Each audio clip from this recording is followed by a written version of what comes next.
নমস্কার বন্ধুরা, আমি আজকে আপনাদের সামনে এমন এক গল্প নিয়ে এসেছি যা একজন নাম প্রকাশে অনিচ্ছুক শ্রোতা আমাকে পাঠিয়েছেন।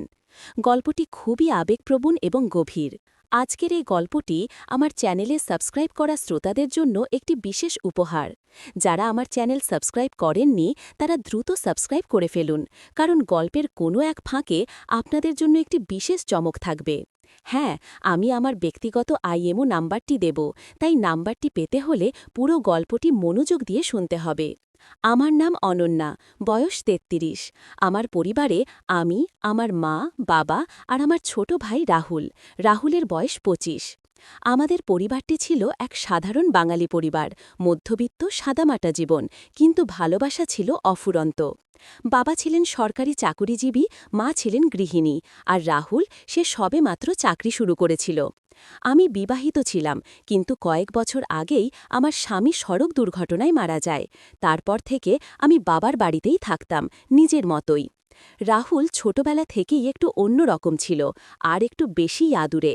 আমার সব আবদার, সব বায়না মেটাত। ওর সব থেকে প্রিয় ছিল আমি। আমরা ভাই বোন হলেও আমাদের সম্পর্কটা ছিল বন্ধুর মতো। আমি ওকে যেমন আগলে রাখতাম, ও আমাকে সেইভাবেই বুঝত। ওর হাসির শব্দে আমার বাড়িটা গমগম করত। ওর চোখে আমি আমার সবটুকু আনন্দ খুঁজে পেতাম। কিন্তু হঠাৎই একদিন সব ওলটপালট হয়ে গেল, সব কিছু বদলে গেল এক রাতে। সে রাতে ছিল বর্ষার প্রথম বৃষ্টি। বাইরে ঝমঝম করে বৃষ্টি পড়ছিল, আর তার সাথে বিজলির চমক। আমি বারান্দায় দাঁড়িয়ে বৃষ্টির দিকে তাকিয়েছিলাম, মনটা কেমন উদাস হয়েছিল। বাবা মা পাশের ঘরে বসে টিভি দেখছিলেন। রাহুল তখনও অফিস থেকে ফেরেনি। ওর ফিরতে দেরি হচ্ছিল দেখে আমার একটু চিন্তা হচ্ছিল। হঠাৎ দরজায় টোকা পড়ল। আমি চমকে তাকালাম, এত রাতে কে? বাবা গিয়ে দরজা খুলে দিলেন। দেখি রাহুল দাঁড়িয়ে, কিন্তু এ কেমন রাহুল? ওর মুখটা ফ্যাকাশে, চোখগুলো লাল, পরনের শার্টটা ভিজে চপচপে, মনে হচ্ছে অনেকক্ষণ ধরে বৃষ্টিতে দাঁড়িয়েছিল। কি হয়েছে রাহুল, এভাবে ভিজছিস কেন, আর এত দেরি করলি? বাবা উদ্বিগ্ন স্বরে জিজ্ঞাসা করলেন। রাহুল কোনো উত্তর দিল না, শুধু আমার দিকে ফ্যালফ্যাল করে তাকিয়ে রইল। ওর দৃষ্টিতে এমন কিছু ছিল যা আমাকে এক অজানা আশঙ্কায় গ্রাস করল। রাহুল, কি হয়েছে বল? আমি ওর সামনে গিয়ে ওর হাত ধরলাম। আমার হাতটা যেন ওর রক্তে ভিজে গেল, কিন্তু সে রক্ত নয়, যেন বরফের মতো ঠান্ডা। অন্না দিদি, ওর গলা কাঁপছিল। আমার আমার খুব কষ্ট হচ্ছে। কিসের কষ্ট? কোথায় লেগেছে? আমি ওর জামাটা সরাতেই দেখলাম ওর হাতে একটা গভীর আঁচড়, রক্ত ঝরছে। কোথায় গিয়েছিলি? পড়ে গিয়েছিলি? আমার কপালে চিন্তার ভাঁজ পড়ল। না দিদি, এটা পড়ে যাওয়ার নয়। ওর স্বরটা আরও নিচু হয়ে এলো। ওর চোখের দিকে তাকিয়ে আমার মনে হলো ও কিছু লুকাচ্ছে।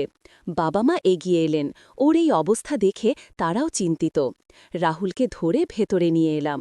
ওর হাত পা ধুয়ে ড্রেসিং করে দিলাম, কিন্তু ওর মন যেন স্থির নয়। বারবার আমার দিকে তাকাচ্ছে। দিদি, তুমি তুমি আমার কাছে এসে বসবে? ওর এই আবদারটা খুবই অস্বাভাবিক ছিল। এত রাতে এই অবস্থায়, কিন্তু ওর চোখের আকুতি উপেক্ষা করতে পারলাম না। হ্যাঁ, বসবো, কি হয়েছে বলতো? আমি ওর পাশে বসলাম। রাহুল আমার হাতটা জড়িয়ে ধরল। ওর হাতের ঠান্ডা স্পর্শ আমার সারা শরীরে যেন বিদ্যুৎ খেলে গেল। দিদি, আমি আমি আর সহ্য করতে পারছি না।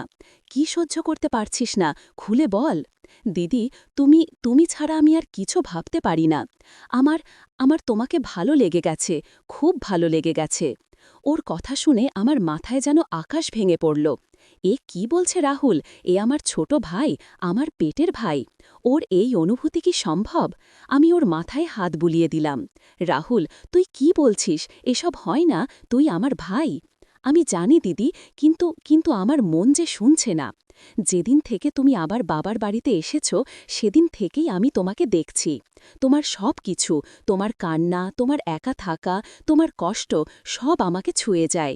যেদিন থেকে তুমি আবার এই বাড়িতে এলে, আমি তোমাকে অন্য চোখে দেখতে শুরু করলাম। আমার ভাইয়ের চোখে নয়, একজন নারীর চোখে। ওর কথাগুলো আমার বুকের ভেতরটা কাঁপিয়ে দিল। ওর চোখে আমি যে আগুন দেখতে পাচ্ছিলাম, তা আমার পরিচিত রাহুলের আগুন ছিল না। এ ছিল এক তীব্র প্রবল আকর্ষণ। আমি ওর হাতটা ছাড়িয়ে দিলাম। আমার হাত কাঁপছিল। রাহুল, এইসব চিন্তা মাথা থেকে ফেলে দে, এটা কোনোভাবেই সম্ভব নয়। আমরা ভাই বোন, এই সম্পর্ক পবিত্র। পবিত্র? কিন্তু আমার মন তো পবিত্র নয় দিদি। আমার মন শুধু তোমার জন্য ছটপট করে। সেদিন সেদিন যখন তুমি তোমার সেই পুরনো ছবিগুলো দেখছিলে, যেখানে তোমার আর তোমার স্বামীর ছবি ছিল, তখন তোমার চোখের জল দেখে আমার কেমন লাগলো জানো? মনে হচ্ছিল আমি সব কিছু ছিঁড়ে ফেলে দিই, তোমার এই কষ্ট আমি আর দেখতে পারি না। ওর কথাগুলো আমার কানে বাজছিল, আমি ওকে সামলাতে পারছিলাম না। এই আবেগের জোয়ার, এই নিষিদ্ধ আকর্ষণ, আমি যেন কোনো অতল গহ্বরে তলিয়ে যাচ্ছিলাম। আমি উঠে অন্য ঘরে চলে গেলাম, কিন্তু ওর কথাগুলো, ওর চোখের সেই চাহনি আমার মন থেকে সরছিল না। পরদিন সকালে রাহুল স্বাভাবিক আচরণ করছিল, যেন কিছুই হয়নি। ওর সেই ফ্যাকাশে মুখ, সেই অস্বস্তি সব উধাও। যেন কাল রাতে যা ঘটেছিল তা সবটাই আমার মনের ভুল। ওর সেই স্বাভাবিকতায় আমি আরও বেশি ঘাবড়ে গেলাম। কিন্তু তারপর থেকেই সব কিছু অন্যরকম হতে শুরু করল। রাহুল আমার সাথে আগের চেয়েও বেশি সময় কাটাতে শুরু করল। ওর চোখে মুখে একটা নতুন ঔজ্জ্বল্য।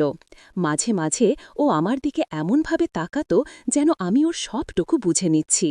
আমি ওর ছোঁয়াতে, ওর কথায়, ওর চাহনিতে এক অদ্ভুত আবেশ অনুভব করতে শুরু করলাম। একদিন বাবা মা গ্রামের বাড়িতে গেলেন, আমরা দুজন বাড়িতে একা। বাইরে ঝড়ো হাওয়া বইছে, বৃষ্টি হচ্ছে। আমি ড্রয়িং রুমে বসে বই পড়ছিলাম। রাহুল এসে আমার পাশে বসল। ওর শরীরের উষ্ণতা আমার শরীরে ছড়িয়ে পড়ল। দিদি, ও ফিসফিস করে বলল, আজ আর আমি তোমাকে ছাড়ব না। আমার বুকটা ধুকপুক করতে লাগল। ওর চোখের দিকে তাকিয়ে আমি যেন এক অতল সাগরে ডুবে গেলাম। ওর সেই তীব্র আকর্ষণ, সেই নিষিদ্ধ প্রেম, সব কিছু আমাকে গ্রাস করছিল। আমি কোনো প্রতিরোধ করতে পারছিলাম না।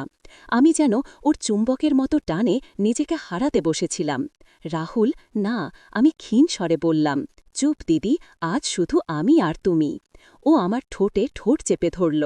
সেই চুম্বনে ছিল এতদিনকার জমানো সব আবেগ, সব আকাঙ্ক্ষা। আমার সব প্রতিরোধ ভেঙে চুরমার হয়ে গেল। আমিও যেন ওর সাথে তাল মেলাতে লাগলাম। আমাদের শরীরের ভাষা কথা বলছিল, আমাদের নিঃশ্বাস ভারী হয়ে আসছিল। সেই রাতে আমাদের দুজনের মধ্যে এক নিষিদ্ধ গভীর সম্পর্ক গড়ে উঠল। সেই সম্পর্ক ছিল পাপ, কিন্তু সেই পাপের মধ্যেই আমরা খুঁজে পেলাম এক অদ্ভুত আনন্দ, এক তীব্র উত্তেজনা। আমাদের সম্পর্কটা গড়ে উঠল এক গোপন অভিসারের মতো।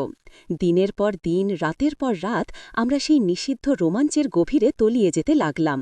আমার মনে ভয় কাজ করত, কিন্তু তার সাথে মিশে থাকত এক তীব্র আনন্দ। রাহুলের চোখে আমি দেখতাম সেই একই আনন্দ, সেই একই আকুলতা। ওর স্পর্শ আমার শরীরে যেন আগুন ধরিয়ে দিত। ওর প্রতিটি নিঃশ্বাসে আমি পেতাম এক নতুন নেশা। রাহুল আমাকে খুব ভালোবাসত। সেই ভালোবাসা ছিল সমাজের চোখে পাপ, কিন্তু আমাদের কাছে তা ছিল অমৃত। ও আমাকে আগলে রাখত, আমার সব আবদার শুনত। ওর সাথে আমি যেন এক নতুন জীবন খুঁজে পেয়েছিলাম। আমার একাকিত্ব, আমার সব দুঃখ রাহুল ভুলিয়ে দিত। ওর হাতে হাত রেখে আমি যেন সব কিছু ভুলে যেতাম। মাঝে মাঝে যখন বাবা মা বাড়ি ফিরতেন, তখন আমরা আবার স্বাভাবিক হয়ে যেতাম। কিন্তু সেই স্বাভাবিকতার আড়ালে লুকিয়ে থাকত আমাদের গোপন ইচ্ছা, আমাদের সেই নিষিদ্ধ টান। আমাদের চোখে চোখে কথা হতো, আমাদের স্পর্শে লুকিয়ে থাকত সেই গোপন অভিসারের ইঙ্গিত। একদিন রাহুল বলল, দিদি, আমরা আর এভাবে কতদিন? আমাদের তো একদিন সবটা প্রকাশ হয়ে যাবে। আমি চমকে উঠলাম, কি বলতে চাইছিস তুই? আমি তোমাকে ছাড়া বাঁচতে পারব না দিদি। আমি আমি তোমাকে বিয়ে করতে চাই। ওর কথা শুনে আমি স্তম্ভ হয়ে গেলাম। বিয়ে? এ কি করে সম্ভব? তুই কি পাগল হয়ে গেছিস রাহুল? আমরা ভাই বোন। না দিদি, আমরা আর ভাই বোন নই, আমরা এখন একে অপরের। আমি তোমাকে ভালোবাসি, আর তুমিও আমাকে ভালোবাসো। এই ভালোবাসা রক্তের সম্পর্ককেও হার মানিয়েছে। ওর কথাগুলো আমার বুকের ভেতরটা তোলপাড় করে দিচ্ছিল। আমি সত্যি ওকে ভালোবাসতাম। ওর অভাব আমি আর সহ্য করতে পারতাম না। ওর সাথে কাটানো মুহূর্তগুলো আমাকে নতুন জীবন দিত। কিন্তু এই সম্পর্ক, এই বন্ধন, এ কি সম্ভব? সমাজ কি মেনে নেবে? সেদিন রাতে বৃষ্টি পড়ছিল। আমরা বারান্দায় পাশাপাশি বসেছিলাম। রাহুল আমার হাত ধরল। দিদি, তুমি কি ভাবছ? আমি ভাবছি, আমরা কি করছি, এ কি ঠিক হচ্ছে?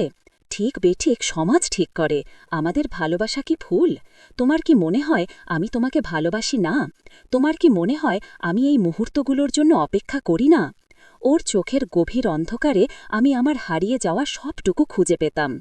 সেই চোখের চাহনিতে ছিল এমন এক আকুতি যা আমাকে সব দ্বিধা ভুলিয়ে দিত।